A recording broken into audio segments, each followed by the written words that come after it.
अगर तुम्हारी एज 13 से 20 साल की है तो तुम्हारे पास गोल्डन टाइम है अपनी हाइट इंक्रीज करने का, क्योंकि तुम्हारी ग्रोथ प्लेट्स हमेशा ओपन नहीं रहेंगी। एक टाइम के बाद उन्हें क्लोज हो जाना है। सच तो ये है कि हाइट डज मैटर, फिर चाहे रिलेशनशिप्स हो, जॉब या फिर सोशल प्रेजेंस। एक टॉल मैन को डोमिनेंट परसीव किया जाता है, फिर एज एक शॉर्ट मैन इनविजिबल होता है मोस्ट ऑफ द टाइम। अब मैं तुम्हारी होप ब्रेक करने नहीं आया, बल्कि इसका क्वाइट ऑपोजिट। ये वीडियो गोल्डन होने वाली है हर उस बंदे के लिए जो कि एफर्ट पुट करना चाहता है और रिजल्ट्स देखना चाहता है। जेनेटिक्स रोल प्ले करते हैं, ऐसी बात नहीं है जेनेटिक्स बिल्कुल रोल प्ले नहीं करते, पर जेनेटिक्स बस एक अपर सीलिंग डिसाइड करते हैं कि तुम्हारी हाइट कितने तक बढ़ेगी। और सच तो यह है, काफ़ी सारे इंडियंस अपनी टिपिकल इंडियन डाइट को फॉलो करते हुए उस सीलिंग तक कभी पहुंच ही नहीं पाते। हाइट को लेकर यूट्यूब में काफ़ी सारी मिस इन्फॉर्मेशन, लाइज और मिथ्स भरे पड़े हैं, पर इस वीडियो में मैं सारी बायोलॉजिकली प्रूवन चीज़ों के बारे में बात करूँगा। मैं तुम्हें ऐसी 4 चीज़ें बताऊंगा जो कि तुम्हारी जेनेटिक पोटेंशियल तक पहुंचने में तुम्हारी मदद करेंगी। इनमें से एक भी स्टेप्स को मिस मत करना, क्योंकि ये आपस में कोरिलेटेड है। अगर एक को भी मिस करते हो तो सारा चीज़ें कोलैप्स हो जाएंगी। Number 1, diet. 80% of Indians micronutrient में डेफिशिएंट है। माइक्रोन्यूट्रिएंट्स जैसे कैल्शियम, जिंक, मैग्नीशियम, पोटेशियम, और ये सभी ऑप्शनल नहीं होते, ये सारे मैंडेटरी हैं। इनको डेली हिट करना होता है। अगर ये हिट नहीं होते तो fatigue, hair loss, brittle nails, dry skin, कमज़ोर इम्यूनिटी, वीक बोन्स जैसी चीज़ें होंगी ही होंगी। अब अपने माइक्रोन्यूट्रिएंट्स को कैसे हिट करें, ये बात रही किसी और वीडियो की। इस वीडियो में हम मेनली बात करेंगे उन माइक्रोन्यूट्रिएंट्स की जो कि हाइट इंक्रीज करने में मदद करते हैं, और उनमें से मेन 4 है विटामिन डी, कैल्शियम, K2 और magnesium. Vitamin D one of the most important vitamins. Vitamin D से तुम्हारी बोन्स ग्रो होंगी। विटामिन डी डायरेक्टली अफेक्ट करता है बोन हेल्थ को, इसके साथ साथ मूड, टेस्टोस्टेरोन और डिप्रेशन को भी। तुम्हें विटामिन डी फूड से नहीं मिलेगा। अगर तुम एक क्विक सर्च करके देखो तो विटामिन डी का जो रिक्वायर्ड अमाउंट आता है वो है 600 IUs, which is absolutely bullshit. अगर तुम 10 से 20 मिनट सनलाइट में बैठ जाओ then it will give you 3000 IUs to 20,000 IUs depending on how much skin is expose. और अगर तुम विटामिन डी सप्लीमेंट कर रहे हो, फिर भी सनलाइट इंपॉर्टेंट है, क्योंकि एक फास्टर वे है बोन हेल्थ इंप्रूव करने का। अगर तुम विटामिन डी सप्लीमेंट करते हो तो वो डिपेंड करता है कि तुम नॉर्मली कितना टाइम बाहर स्पेंड करते हो। अगर तुम हफ्ते में 4 बार भी अपनी अपर बॉडी को एक्सपोज करते हो then it's enough for most people. पर वो भी डिपेंड करता है कि तुम्हारा स्किन कलर क्या है, क्योंकि जो वाइट लोग होते हैं इनका स्किन कलर वाइट होता है, वो विटामिन डी जल्दी अब्जॉर्ब कर लेते हैं कंपेयर टू ब्लैक पीपल। अगर तुम्हारा स्किन कलर ज़्यादा डार्क है तो मैं रिकमेंड करूँगा कि तुम विटामिन डी सप्लीमेंट करो। विटामिन डी का सप्लीमेंट को तुम्हें फैट रिच फूड्स का संग लेना है ताकि एब्जॉर्प्शन अच्छी हो, और कोशिश करना कि तुम दिन के टाइम में लो, ज़्यादा लेट मत लो रात के। Vitamin K2। विटामिन डी और K2 दोनों साथ साथ काम करते हैं। विटामिन डी कैल्शियम अब्जॉर्प्शन बढ़ाता है और K2 कैल्शियम को बोन्स की तरफ डायरेक्ट करता है। K2 मेक श्योर करता है कि जो कैल्शियम है वो अब्जॉर्ब होए बोन्स में जाके, ना कि आर्टरी में कैल्सीफाई हो जाए। अगर विटामिन डी और कैल्शियम ज़्यादा है और K2 कम है तो तुम्हारी आर्टरीज कैल्सीफाई हो जाएंगी। पर डरने की ज़रूरत नहीं है, ये काफ़ी रेयर केसेस में होता है जब कोई बंदा बहुत ज़्यादा हाई डोसेस ले रहा होता है विटामिन डी की। अगर तुम सनलाइट से विटामिन डी लेते हो तो तुम्हारी बॉडी को पता होता है कि प्रोडक्शन कब शट डाउन करनी है। अब बात आती है कि K2 कौन से फूड से मिलेगा, तो वेज ऑप्शंस कुछ ज़्यादा खास नहीं है, पर फिर भी इनसे तुम्हें काम चलाओ K2 मिल सकता है, जो कि है एग योक्स, बटर, घी, हार्ड चीज़, सॉफ्ट चीज़, नाटो। वहीं नॉन वेज ऑप्शंस इससे ज़्यादा अच्छे हैं। ऑर्गन मीट्स जैसे लिवर और चिकन, रेड मीट, इन सब से तुम्हें K2 मिल जाएगा। नेक्स्ट माइक्रोन्यूट्रिएंट है मैग्नीशियम। मैग्नीशियम काफ़ी नेसेसरी होता है विटामिन डी एक्टिवेशन के लिए।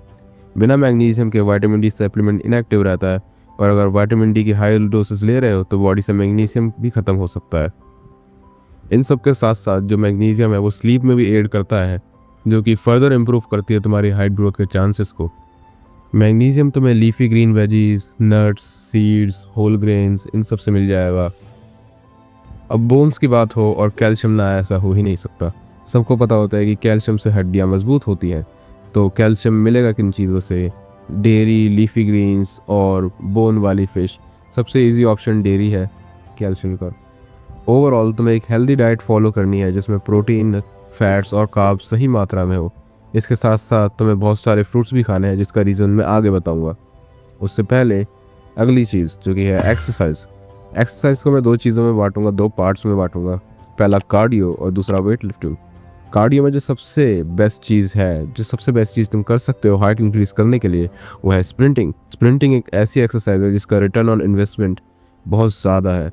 स्प्रिंटिंग एक प्राइमल मूवमेंट है जिसमें तुम अपनी बॉडी की पूरी कैपेसिटी को यूज़ करते हो। स्प्रिंटिंग से बोन डेंसिटी बढ़ती है, एक्सप्लोसिव पावर बढ़ती है, मसल मास इंक्रीज होता है, टेस्टोस्टेरोन बढ़ता है और फैट लॉस होता है। साथ ही साथ स्प्रिंटिंग ग्रोथ हार्मोन भी बूस्ट करती है। पर ग्रोथ हार्मोन होता क्या है, वीडियो में थोड़ा लेट बता रहा हूँ, पर ग्रोथ हार्मोन यानी HGH पिट्यूटरी ग्लैंड से रिलीज होता है। फिर वही HGH लीवर में जाके IGF-1 यानी इंसुलिन लाइक ग्रोथ फैक्टर 1 की प्रोडक्शन को ट्रिगर करता है। इससे अल्टीमेटली तुम्हारी हाइट बढ़ती है। कुछ नोटिस करा? इंसुलिन, ग्लूकोज, यहाँ बात आती है फ्रूट्स की। फ्रूट्स यानी ग्लूकोज। वर्कआउट करने से ग्रोथ हार्मोन रिलीज होता है और एक्यूट कोर्टिसोल स्पाइक होता है। अब ऐसे में तुम नेचुरल शुगर्स यानी फ्रूट कंज्यूम करते हो तो तुम्हारा कोर्टिसोल डाउन होता है और IGF-1 का रिलीज ट्रिगर होता है। साथ ही साथ तुम्हारा मसल ग्लाइकोजन रिफिल होता है जिससे तुम नेक्स्ट वर्कआउट के लिए एनर्जाइज होते हो, प्लस तुम्हारी रिकवरी अच्छी होती है। इसलिए नियम मान लो कि तुम पोस्ट वर्कआउट मील में ऐसी चीज़ खाओ जो कि फ्रूट्स हो या कार्बोहाइड्रेट रिच हो। Next, weight lifting. अगर तुम जिम जाते हो तो include as many compound lifts as you can in your workout, because compound lifts muscle base build करने के साथ साथ बोन डेंसिटी को भी इंक्रीज करती है। एक्सरसाइज जैसे squats, deadlift, farmer walk best है ग्रोथ हार्मोन प्रोडक्शन के लिए और हाइट के लिए। पर अगर तुम होम वर्कआउट करते हो देन डोंट वरी, तुम ऐसा सेम इफेक्ट रेप्लिकेट नहीं कर सकते, पर फिर भी जितने रिसोर्सेज तुम्हारे पास है तुम उनसे जितना मैक्सिमाइज कर सकते हो वो करो। तुम पुल अप्स और पिस्टल स्क्वाट्स जैसी एक्सरसाइज कर सकते हो, पर तुम्हारा सबसे बेस्ट ऑप्शन है स्प्रिंटिंग। स्प्रिंटिंग को प्रायोरिटाइज करो जितना हो सके। इन सभी में एक और चीज़ इंक्लूड करना चाहूँगा मैं, और वो है पोस्चर। शीशे में अपने आप को देखो, अगर तुम्हारा पोस्चर ख़राब है तो तुम्हारी 1-2 इंच हाइट तो गारंटेड बढ़ सकती है। अपने पोस्चर को इम्प्रूव करने से तुम्हारी बॉडी अलाइन हो जाएगी, जिससे तुम्हारे हाइट बढ़ने के चांसेस, साथ ही साथ तुम्हारे फेस के फॉरवर्ड ग्रोथ के चांसेस भी बढ़ जाएंगे। अपने पोस्चर को इम्प्रूव करने के लिए तुम स्ट्रेचिंग कर सकते हो, और जो मसल्स तुम्हारे वीक है जिनसे तुम्हारा एक ख़राब पोस्चर हो रहा है तुम उनको स्ट्रेंथन कर सकते हो। अगर तुम अभी भी वीडियो देख रहे हो देन इट मीन्स कि तुम रियली सीरियस हो अपनी हाइट को इंक्रीज़ करने को लेके। अब मैं तुम्हें लास्ट में एक ऐसी मिस्टेक बताऊंगा जिसकी वजह से काफ़ी सारे लोग अपने आप को खुद सैबोटाज करते हैं। सच बताऊं तो मैंने किसी और यूट्यूबर को इसके बारे में बात करते हुए नहीं सुना, खास करके इंडियन यूट्यूबर्स को। पर उससे पहले नेक्स्ट चीज़ जो कि है स्लीप। सच बताऊं तो स्लीप के बारे में बोल बोल के थक चुका हूं। अगर तुमने मेरी वीडियोस देखी होंगी तो मैंने अपनी हर एक वीडियो में स्लीप के बारे में बात की है। मैं तुम्हें स्लीप के बारे में एक क्विक ओवरव्यू दे देता हूँ। जब तुम सोते हो तब तुम्हारी हाइट बढ़ती है। सोते टाइम स्लो वेव स्लीप में बॉडी सबसे ज़्यादा ग्रोथ हार्मोन रिलीज करती है, जिससे बोन ग्रोथ होती है। इसके साथ साथ स्लीप के और भी कई सारे फ़ायदे हैं। You need minimum 8 hours of uninterrupted sleep. अगर तुम्हारा स्लीप शेड्यूल ख़राब है देन चेक दिस वीडियो। इसमें मैंने बात करी है कि तुम अपने स्लीप को कैसे ऑप्टिमाइज़ कर सकते हो। बस इतना बता दो कि अगर तुम स्लीप ऑप्टिमाइज़ नहीं करोगे तो तुम्हारे हाइट बढ़ने के कोई चांसेस नहीं है। ये जो तीनों चीज़ें मैंने बताई हैं वो आपस में एक दूसरे के साथ लागू होती हैं। अगर इनमें से एक भी ख़राब हो जाती है देन तो अपनी जेनेटिक पोटेंशियल को टच नहीं कर पाओगे। जैसे अगर तुम्हारी डाइट ख़राब है तो तुम डीप स्लीप नहीं कर पाओगे, क्योंकि तुम्हारी डाइट में मैग्नीशियम कम होगा। अगर तुम ढंग से सो नहीं पाओगे तो एक्सरसाइज नहीं कर पाओगे। एक्सरसाइज नहीं कर पाओगे तो तुम्हें भूख नहीं लगेगी। तो ये चीज़ें आपस में कोरिलेटेड हैं। सो मेक श्योर कि तुम इनमें से एक भी चीज़ गलत ना करो।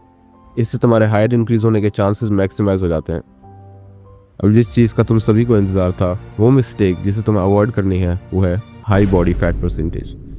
इतना सुनने में लगता है ये उससे कई ज़्यादा खतरनाक है। जब तुम्हारा बॉडी फैट हाई होता है तो तुम्हारी बॉडी एक एरोमेटेज नाम का एंजाइम प्रोड्यूस करती है जो कि टेस्टोस्टेरोन को एस्ट्राडायल में कन्वर्ट करता है।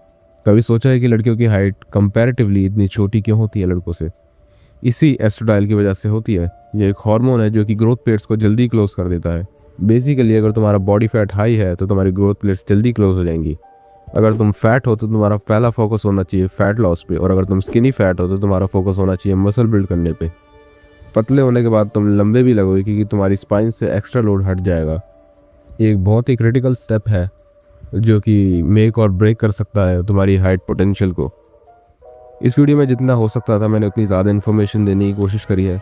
अगर तुम्हें ऐसी ही इन्फॉर्मेटिव वीडियोस अच्छी लगती हैं तो इस चैनल को सब्सक्राइब कर लो, क्योंकि यहाँ पे मैं उन्हीं लोगों के लिए वीडियोस बनाता हूँ जो कि एक्शन लेते हैं। और तुम इस वीडियो को देख के एक्शन लोगे तो कमेंट करो चैलेंज एक्सेप्टेड, जिससे मुझे पता चले कि हाँ लोग एक्शन ले रहे हैं। अगर आगे भी मुझे कुछ पता चलता है तो मैं उसकी भी वीडियो बना दूंगा हाइड को रिलेटेड। सो या that's it, check out my other videos too, peace out.